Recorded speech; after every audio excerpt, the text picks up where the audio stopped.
ఆమె వివరాలను సేకరించిన తర్వాత మరియు సీసీ కెమెరాలన్నీ చెక్ చేస్తే ఈ హత్యకు కారణము చేగుంట మండలానికి చెందిన ఈ పెంటయ్య, వెల్దుర్తి మండలానికి చెందిన పెంటయ్య ఈ హత్య చేసినట్టుగా మనకు నిర్ధారణ అయింది.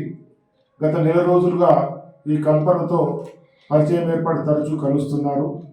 31వ తేదీ నాడు చేగుంట గ్రామాన్ని ఆమె విలువగా బస్టాండ్ సమీపంలోకి వచ్చినాడు.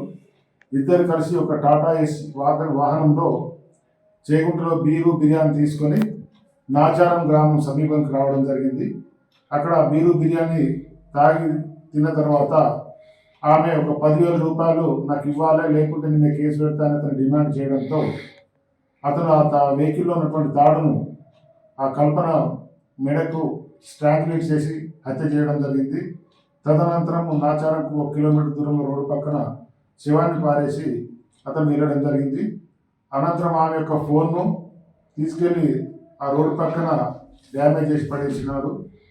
ఇతనికి పెంటయ్యకి ఇంతకుముందు వివిధ ప్రాపర్టీ అఫెన్స్లో సిమిలర్ టైప్ ఆఫ్ కేసులో ఇన్వాల్వ్ ఉన్నాడు.